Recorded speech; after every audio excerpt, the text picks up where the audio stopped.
سلام سلام أنبياء الله دعاة السلام لعباد الله سلام سلام أنبياء الله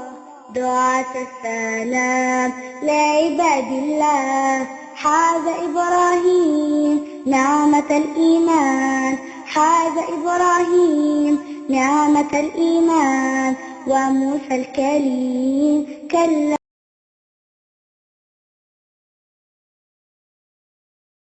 الحمد لله رب العالمين والصلاة والسلام على أشرف الأنبياء والمرسلين سيدنا محمد وعلى آله وأصحابه ومن تبعهم بإحسان إلى يوم الدين.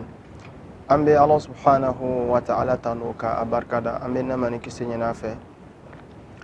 أكاك أنكتي محمد صلى الله عليه وسلم أناك صدنيو أناك صحابة سنمو أني موما من تقرأ على كرا ناك صحابة ولا أمي الله سبحانه وتعالى دلي على كان فرا مغوكا مو تقرأ على كرا صلى الله عليه وسلم أناك صحابة ولا أمي أمبل ما بلا جلن فوني وقتنا مو بك أن لجأ سنة تي جبراني سانفه أما فنغو بسم الله وكا قصة كنك وكا قصة منا بولي قصص الأنبياء والما قصص الأنبياء نود النبي نمو كان ينمايا وكا تاريخو او لكاليلي كنه وسراتك كاسا أننا كرم وشاد بكيسا ينمايا نيوغن في نؤدي فضيلة الشيخ عبد الرحيم عيسى دانتي كابو ما يمبغو أني أبل مجا مورسيلا كابو مسابولا أمي كما سمعتا أستاذ ماني فوليكا من بابولو أنو دا لجلكلا وطلوكا إن شاء الله. السلام عليكم ورحمة الله أستاذ دانتي. وعليكم السلام ورحمة الله وبركاته أستاذ مودي. نعم. أمي فوليكا تسري لا. نعم. لجلكلا وغاب لجلكلا كلا وسيرولا. نعم. إن الإسلامية كفولي فإن الله سبحانه وتعالى في لا كم بسوا وما فوتني كتني غني يتابع لجلكلا. آمين يا رب العالمين. أمبل مو أمي ألاكا ما نموكا كنكا ألاكا كيرو. Ala ye ma sugandele mu ni ala y'o ci kana diɲɛ in kanda diɲɛ bɛ dibi min kɔnɔ kana diɲɛ bɔ o kɔnɔna na n'o de ala ka kira n'a ka nabi ɲumanw ye an b'olu de ka kɛnɛ kan an ye caman fɔ alhamdulillah bi an bɛ ala ka cɛba min ka kɛnɛ kan n'an ye sigida caman kɛ a la n'o de ye Yusuf alayhi salam an bɛ Yusuf de ka kɛnɛ kan Yusufu min n'a ye lajarabili caman sɔrɔ a ka ɲɛnamaya kɔnɔna na an ka sigi tɛmɛlen an ye ɲɛfɔli k'a kan lahalaya mun tɛmɛra masacɛ ka palɛ kɔnɔna na kɛrɛnkɛrɛnnenya na masacɛ ani Yusuf ni masacɛ muso ni ɲɔgɔn cɛ Ustaz kun y'a yira k'a fɔ ko in tɛmɛlen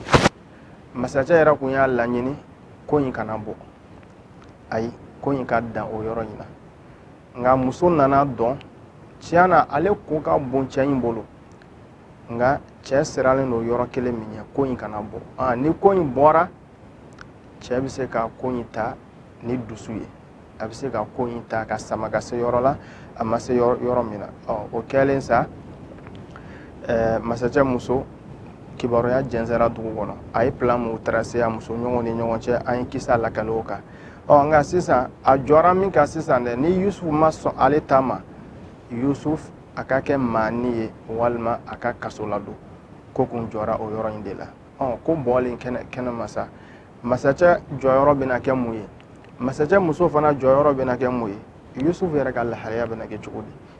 di inshallah ustaz bɛna o da an tulo kan inshallah bi idhnillah ustaz kibaruya carilen kɔfɛ kosɛbɛ Ustaz Modi an b'i fo i ka nin walawalali nin na i y'a fɔ cogoya min na alikuranɛ ka kisa lakali a bɛ mɔgɔ bila ka kabakoya kosɛbɛ kɛrɛnkɛrɛn bolo ma mɔgɔ minnu b'a la n'o bɛ wele k'a fɔ ko al-udaba olu yɛrɛ b'a dɔn k'a fɔ fanul qissa kisa lakali mago bɛ ari min na o bɛɛ lajɛlen bɛ ɲɔgɔn sɔrɔ kuranɛ ka kisa lakali kɔnɔ Allahu akbar an b'a dɔn k'a fɔ an ko shakhsiyatu kisa kɔnɔ o bɛ taa dama la shakhsiyatu dɔ bɛ yen kisa yɛrɛ bɛ wuli n'ale de ye a bɛ wuli n'a ye dɔɔni fa bɛna yakubaya i b'a ye k'a fɔ kisa yɛrɛ y'ale de ye a bɛɛ lajɛlen ye ale yɛrɛ de ye mɔgɔ tɔw gulonnen don ale la Allahu akbar o de ye Yusufu ye kisa kɔnɔ mais i bɛ taa sɔrɔ shakhsiyatu dɔw bɛ yen shakhsiyatu naamiyaw don c'est-à-dire o bɛ kisa kɔnɔ kisa piyeba dɔw don mais o dogolen don o kibaruya dɔnnen tɛ o tɔgɔ ma fɔ yɛrɛ mais kisa kɔnɔ dɔrɔn o bɛ barika na cogo o bɛ jɔyɔrɔba fana sɔrɔ kisa kɔnɔ tuguni ale bɛ bali ka don ka tunu dɔw yɛrɛ bɛ yen ale bɛ barika don a bɛ tunu i n'a fɔ Yusufu balimaw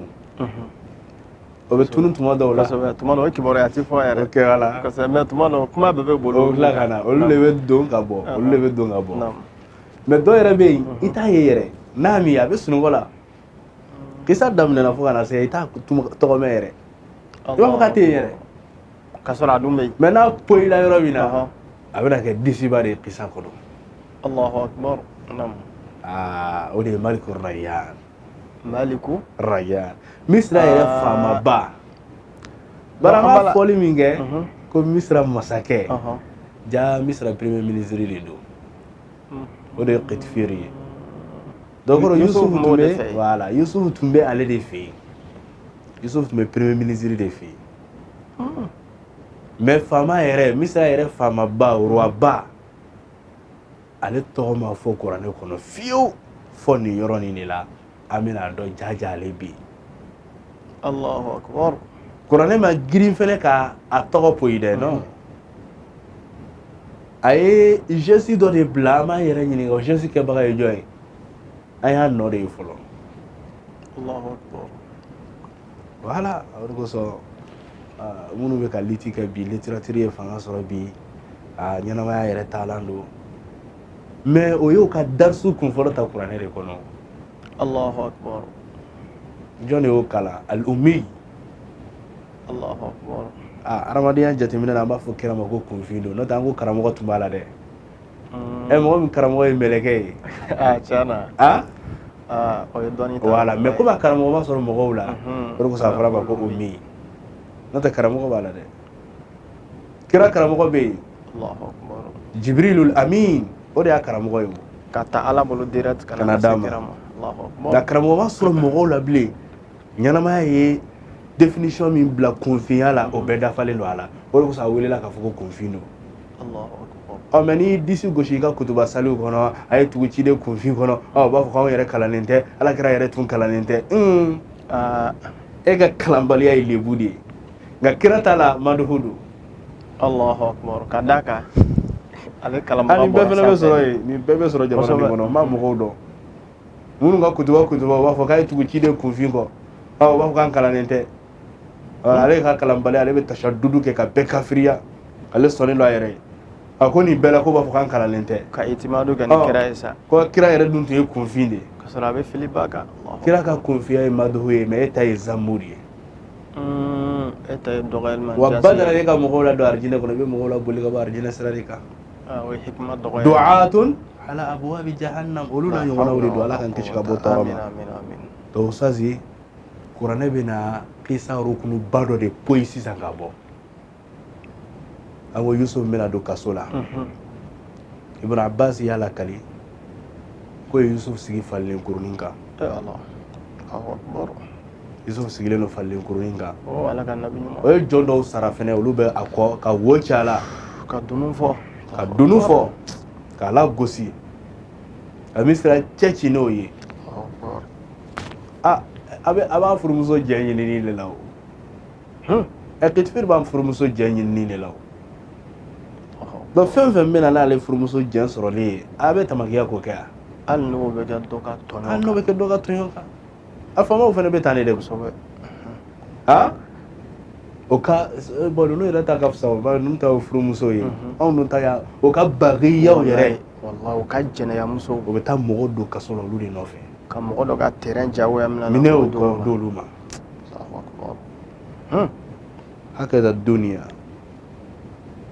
هكذا الدنيا يتهم الأمين ويؤتمن الخائن سبحان الله جامد هذا دانا يا مغرب كه جانفانتي ودي بدا كنه كان كودي جانفانتي كودي سيغانا مغرب جانفانتي جونجو مي دولو ما كابيلا يانغا hakaza dunya fatabban li talib ad-dunya mo be je ngoni nyini danga bi ko de ne ne soya yu'tamanu al-kha'in Allahu akbar ha wa yuttahamu al-amin al-bari Allahu akbar Yusuf lan ta soka kala gosi ka soro lu yere be ko ni be tieno ka teme mo to yere ka mala ka nabi man flene wolo sama doni la ka foko ko la jarabiliye sirrullah fil kawn ala ka gundo bami be dani kono de la jarabilido o la jarabile wallahi amma usa do ka kunande أما على الجنس يتي الأجربي اللي أنا تجنس وديا أي خلق الموت والحياة إيش ليبلوكم أيكم أحسن ألا إني بارا بالينك إلا والله يافو تنيا دابوكا ولا جربي دي bari ni ne tun yaw daga jahanama mogo blaga da jahanama kono karjina kono mogo blaga ta arjine kono haramaden tun me mun fo ko alamatle ko ne ka dan fen bela ko haramaden ne ngadi de haramaden daga di de yala ni tun kusani na tun te ci don ci kanama itin tenin keta e ba mbla jahanama kono yanda ka antonyo ma foi ci ama ko tumuno de fo rusulan mubashirin wa munzirin li alla yakuna lin nas ala allah hujja Allahu akbar o de ato nyaw bla kana jien kono lil ibtila orko so imam shafi'i nyini ngala nam kona yi qur'an la jatuma chama bayi ka fo ala be a nyini aka jolmo fo dala gese ka ke talabu tamkin basigi ka basigi soro ala ka basigi da madina kono ala ka basigi da man siyoro la ala ka basigi da man kayoro la ala ka basigi da madina la barali la Allahu akbar koni e fen bayde yala imamu an fene ka hakili to la nga to go ketuma be imam shafi ko tiendo basigi e fen bay wala de gaya erei waye fen fen soro du golo ko ni basigi ta kono to baye ko ko hakili be basigi mi la ka to soro fo la jarabili ko fede الله أكبر أو التمكين صار إلا بعد الابتلاء أصر لك فوق وإن كنا لمبتلين وإن كنا لمبتلين الله أكبر دون وبايرنا كفوكو يعني الله سبحانه وتعالى بكا جنمو تستي أبو لا جربي فكا ما جولين دو أولا يعني ما منبالا نوفنا جولين دي الله أكبر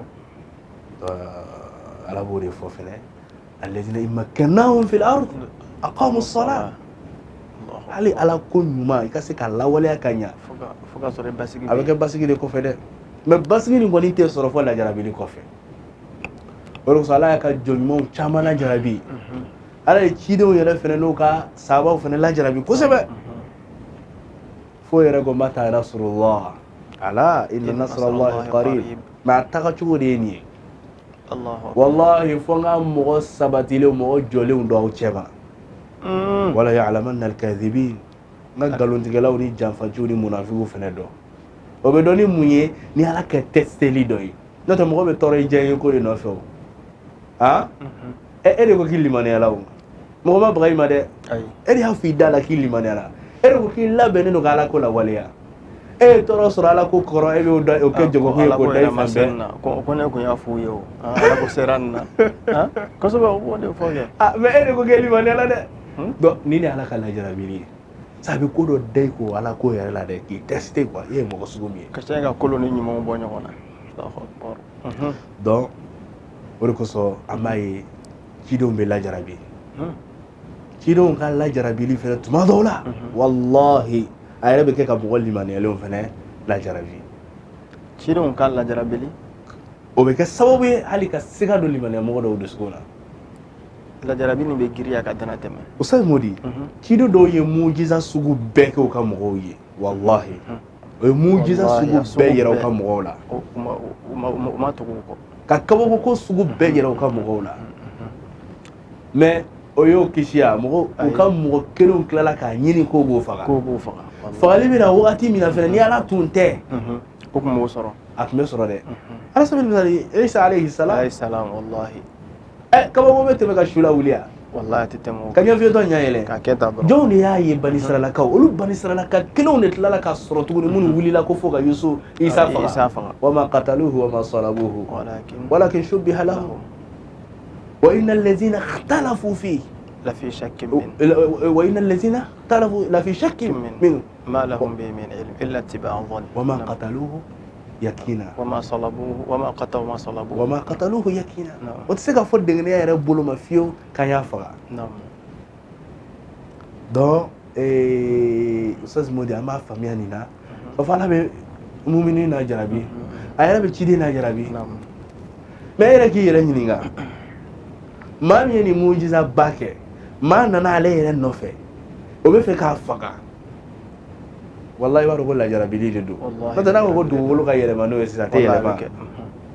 والله بك ما يبا يتشيدي نو بينا ويو بوغو ويو نيم في دوغ ميكري يرا mais o sabali la mais ni goshili ni be kono wallahi siga be do don tuskuna ko ni ciden tundo ko ni ba sora ma nyina na kunu mujiza ko ni ciden tundo ni ba sora anyina na ciden ni rebe chieminka anyina na ko ni ciden tundo ko ni ba sora anyina na dala kanko parce que munale nyame ni ne la ma nyina na kunu ta ko mais usan haketo ese ni wakati na anga karamo yere to la jarabili kono ko ni kalana dɔrɔn ko fantanya ma k'i sɔrɔ ni fantanya in sɔrɔ k'i ye min kalan k'i tɛ kɔrɔna dɔn ou bien k'i ka karamɔgɔ y'i danga ni bɛɛ de bɛ nin bɛɛ la jarabi o de ye karamɔgɔ dɔw bila ko kɛbali la fɛn bɛɛ la donc ça c'est yɔrɔ kosɔn ni bɛɛ lajɛlen bɛ don jani bolo ibtila kɔnɔ Allahu akbar wa n'an ye hatta an ka piyew lajɛ yani silamɛya yɛrɛ kɔnɔ bolo bɛ jɔ minnu na jɛturabaw Imam Ahmad Ibn Taymiyyah nunu bɛɛ kaso kɛ o nunu bɛɛ kaso kɛ nunu bɛɛ kaso kɛ Allahu akbar ay kaso tɛ lebu ye n'i donna tiɲɛ kan Allahu akbar parce que an ko de ko diɲɛ min bɛ nin cogoya nin na nin ye diɲɛ de ya ayi ha diɲɛ min yu'tamanu al-kha'in Allahu akbar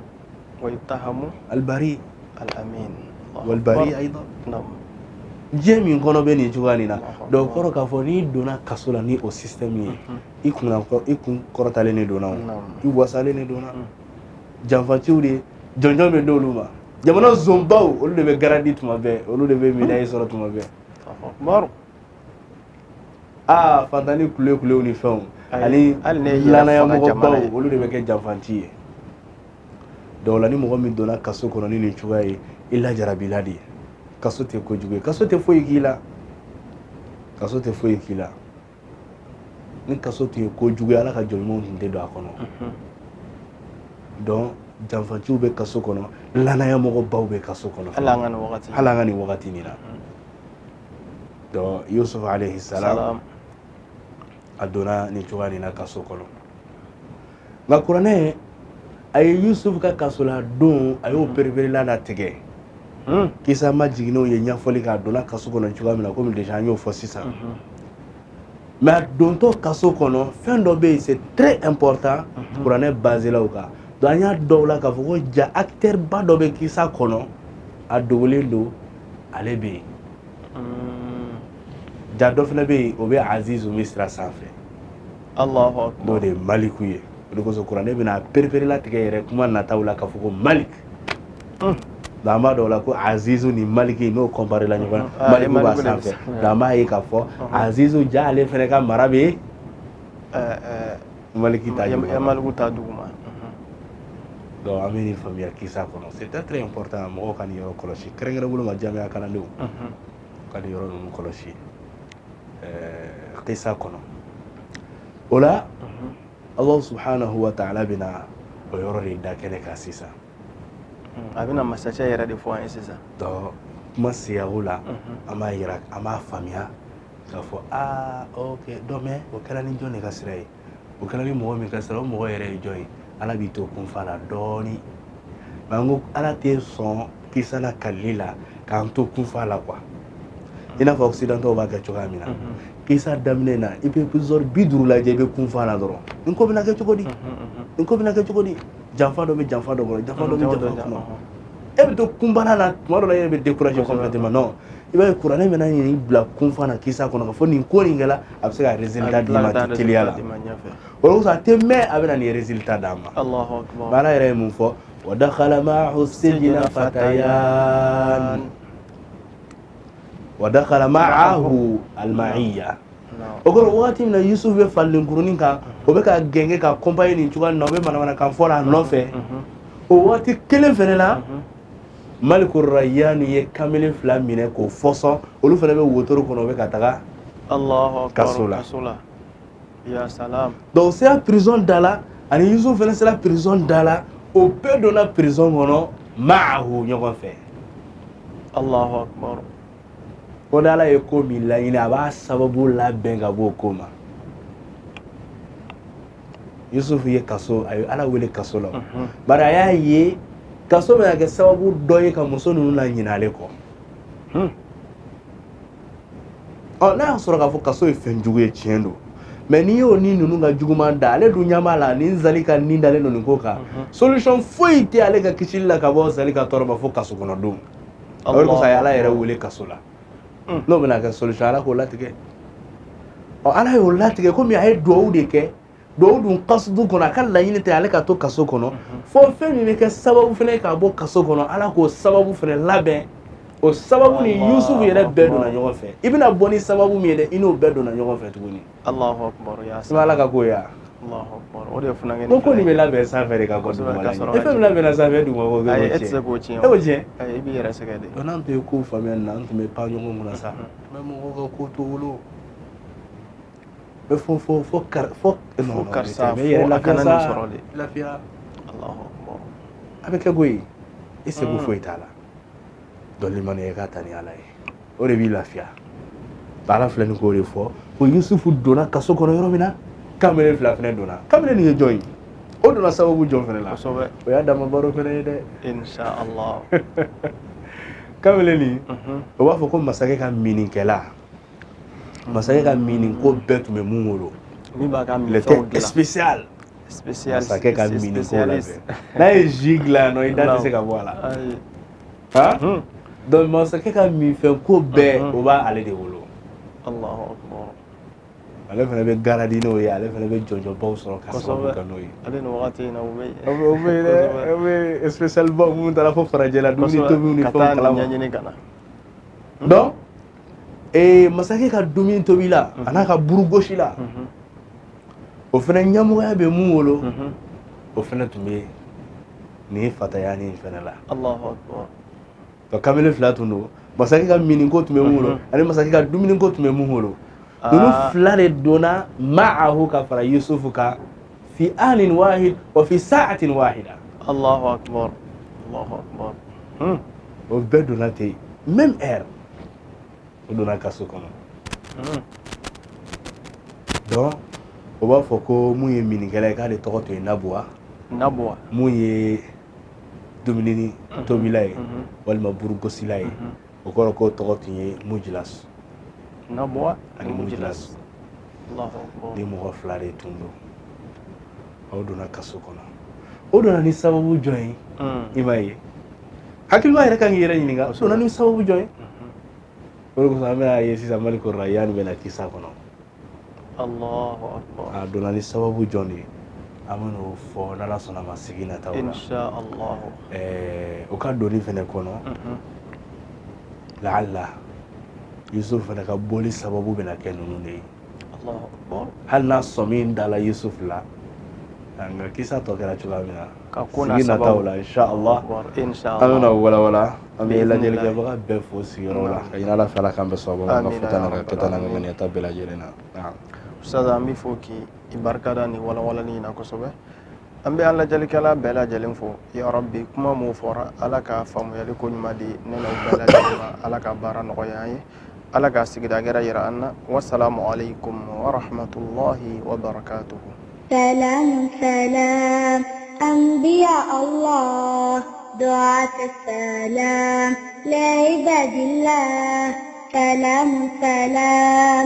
أنبياء الله